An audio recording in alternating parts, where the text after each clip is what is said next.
असम में इतने शानदार हाईवे बन रहे हैं, एयरपोर्ट बन रहे हैं, तो आप भी कहते हैं अब जाकर असम के साथ न्याय होना शुरू हुआ है। वरना साथियों, कांग्रेस की सरकारों के लिए असम और पूर्वोत्तर का विकास उनके एजेंडे में ही नहीं था। कांग्रेस की सरकारें और उनमें बैठे लोग कहते थे, असम और पूर्वोत्तर में जाता ही कौन है।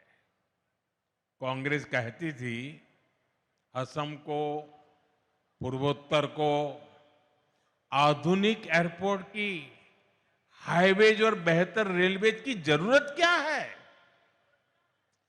इसी सोच की वजह से कांग्रेस ने दशकों तक इस पूरे क्षेत्र की उपेक्षा की।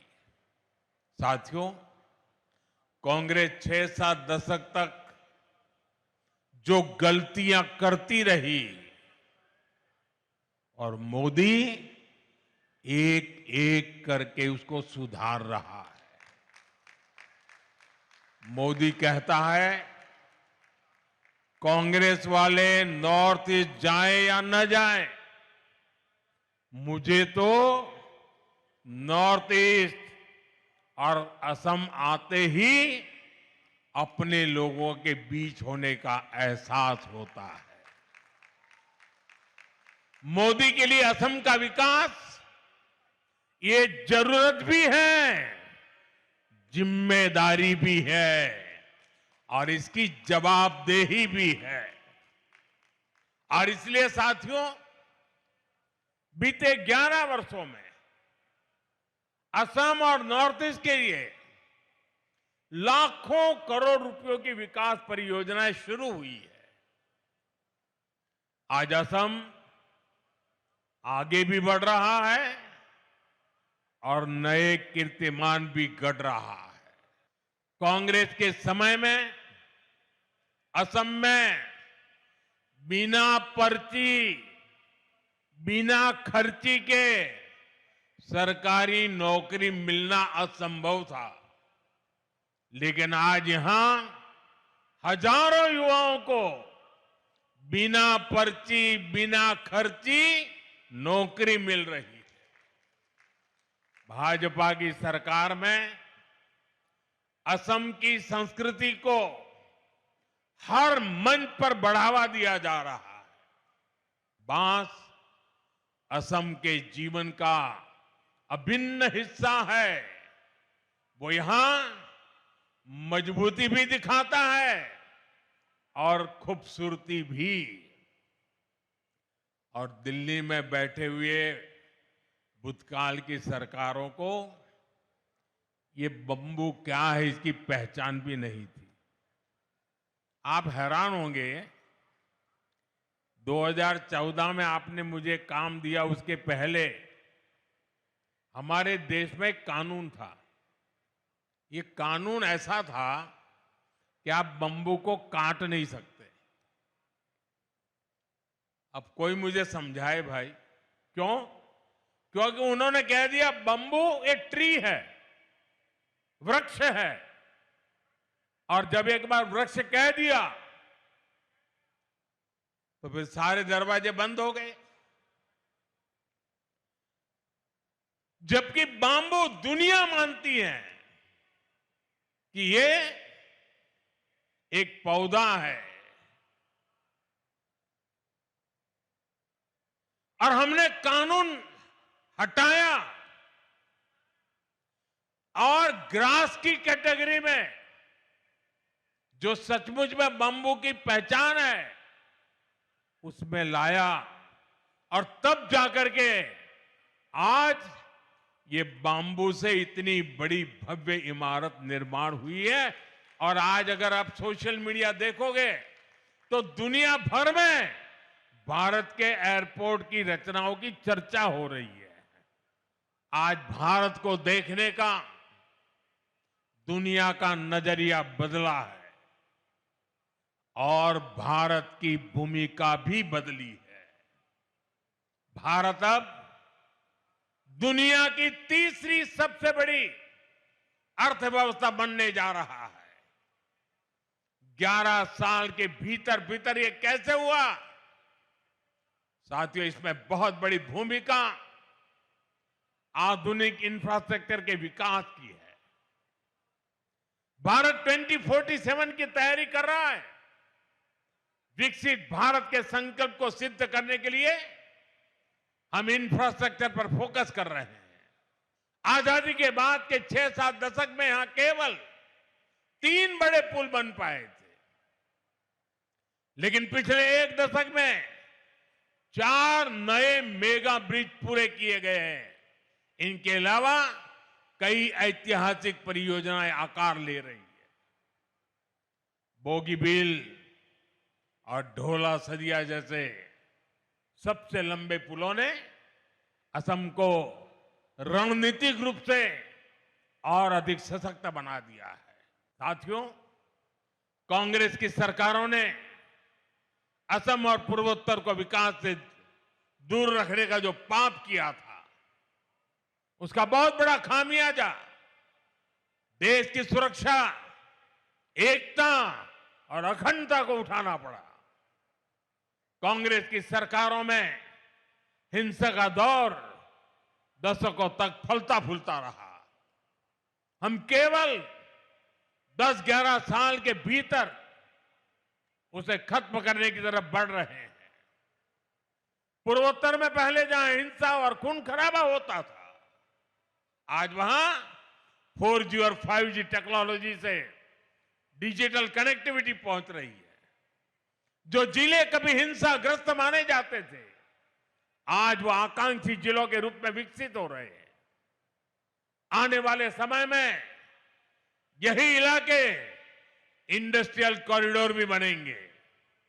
इसलिए आज नॉर्थ ईस्ट को लेकर एक नया भरोसा जगा है। हमें इसे और मजबूती देनी है। साथियों, हमें असम और पूर्वोत्तर के विकास में कामयाबी इसलिए भी मिल रही है कि हम इस क्षेत्र की पहचान और संस्कृति की सुरक्षा कर रहे हैं। कांग्रेस ने एक और पाप किया था। उसने यहां की पहचान को मिटाने की साजिश की थी, और यह षड्यंत्र केवल कुछ वर्षों का नहीं है। कांग्रेस के इस पाप की जड़ें आजादी के पहले से जुड़ी है। वो समय जब मुस्लिम लीग और अंग्रेजी हुकूमत मिलकर भारत के विभाजन की जमीन तैयार कर रहे थे, उस समय असम को भी अविभाजित बंगाल का यानी ईस्ट पाकिस्तान का हिस्सा बनाने की योजना बनाई गई थी। कांग्रेस उस साजिश का हिस्सा बनने जा रही थी। तब बोरदोलोई जी अपनी ही पार्टी के खिलाफ खड़े हो गए थे। उन्होंने असम की पहचान को खत्म करने के इस षड्यंत्र का विरोध किया और असम को देश से अलग होने से बचा लिया। भाजपा पार्टी हमेशा पार्टी लाइन से ऊपर उठकर हर देशभक्त का सम्मान करती है। अटल जी के नेतृत्व में जब भारतीय जनता पार्टी की सरकार आई, तब उन्हें भारत रत्न दिया गया। भाइयों बहनों, बोरदोलोई जी ने आजादी के पहले तो आसाम को बचा लिया था, लेकिन उनके बाद कांग्रेस ने फिर से असम विरोधी और देश विरोधी काम शुरू कर दिए। कांग्रेस ने अपना वोट बैंक बढ़ाने के लिए मजहबी तुष्टीकरण के षड्यंत्र रचे। बंगाल और असम में अपने वोट बैंक वाले घुसपैठियों को खुली छूट दी गई है। यहां की डेमोग्राफी को बदला गया है। इन घुसपैठियों ने हमारे जंगलों पर कब्जा किया, हमारी जमीनों पर कब्जा किया। इसका नतीजा यह हुआ कि पूरे असम की सुरक्षा और पहचान दांव पर लग गई है। साथियों, आज हेमंता जी की सरकार और उनकी टीम के सभी साथी बहुत मेहनत से असम के संसाधनों को इस गैर कानूनी और देश विरोधी अतिक्रमण से मुक्त करा रही है। असम के संसाधन असम के लोगों के काम आए, इसके लिए हर स्तर पर काम हो रहा है। केंद्र सरकार ने भी घुसपैठ रोकने के लिए सख्ती की है। अवैध घुसपैठियों को बाहर निकालने के लिए उनकी पहचान भी कराई जा रही है। लेकिन भाइयों बहनों, कांग्रेस पार्टी और इंडी गठबंधन के लोग खुलकर देश विरोधी एजेंडों पर उतर आए हैं। देश का सुप्रीम कोर्ट तक घुसपैठियों को बाहर करने की बात कर चुका है। लेकिन ये लोग घुसपैठियों के बचाव में बयानबाजी कर रहे हैं। इनके वकील कोर्ट में घुसपैठियों को बचाने की पैरवी कर रहे हैं। चुनाव आयोग निष्पक्ष चुनाव के लिए एसआईआर की प्रक्रिया कर रहा है। तो इन लोगों को देश के हर कोने में तकलीफ हो रही है। ऐसे लोग असमिया भाई बहनों के हितों को नहीं बचाएंगे। ये लोग आपकी जमीन और जंगलों पर किसी और का कब्जा होने देंगे। इनकी देश विरोधी मानसिकता पुराने दौर की हिंसा और अशांति वाले हालात पैदा कर सकती है। और इसलिए मेरे आसाम के भाई बहन, हमें बहुत सावधान रहना है। जिस असम की अस्मिता के लिए बोरदोलोई जी जैसे लोगों ने जीवन भर अपना सब कुछ न्यौछावर किया, हमें उसकी रक्षा करनी है। असम के लोगों को एकजुट रहना है। हमें असम के विकास को डिरेल होने से बचाना है। कांग्रेस के षड्यंत्रों को पल पल कदम कदम पर विफल करते रहना है। साथियों, आज दुनिया भारत की ओर उम्मीद से देख रही है। भारत के भविष्य का नया सूर्योदय पूर्वोत्तर से ही होना है।